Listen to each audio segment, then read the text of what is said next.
These are things that people pick up from one another.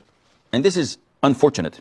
You see, when you don't have knowledge, you tend to imitate anything new that you see, thinking that is good, not knowing that this is an innovation. And I'll give you an example. In the masjid where I pray Fajr, after concluding Fajr prayer, people sit to make their adhkar.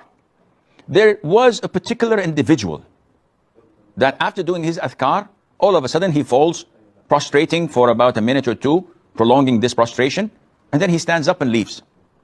Few days later, 2 or 3 people started adopting this practice.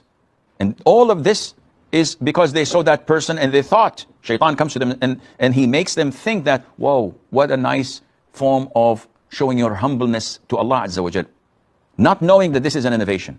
So if you don't stop, if you don't refer back to the people of knowledge and ask them, is this practice okay for you or is it an innovation? Then you will be in trouble.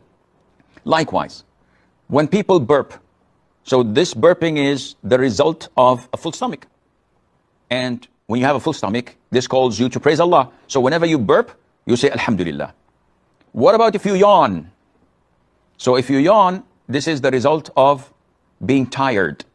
And in the hadith, that yawning is from Shaitan. So what is the appropriate thing to do? A'udhu billahi minash shaitanir rajim. So people, when they yawn, they say A'udhu billahi minash shaitanir rajim. And all of this is not from the Sunnah. The companions used to do it, may Allah be pleased with them, in the presence of the Prophet ﷺ, never ever told them to say Alhamdulillah or to seek refuge in Allah from Shaitan al-Rajim. On the contrary, in Fath al-Bari, Imam al-Hafidh ibn Hajar authenticated the hadith where a man once said or burped in the presence of the Prophet ﷺ. So the Prophet said to him, keep your burping down, because the most or the longest of the people with full stomachs in this dunya are the longest of people who would starve on the Day of Judgment. And he made this isnad hasan. So he did not tell him to say Alhamdulillah, which indicates to us that we do not know more than the Prophet ﷺ.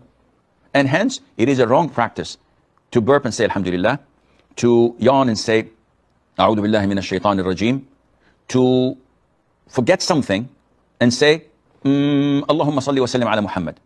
While we're supposed to seek refuge in Allah from a shaitan and to remember Allah when we forget something, not to offer the salutation upon the Prophet ﷺ, though this is backed up by a weak hadith, so even if someone does it, it can be tolerated.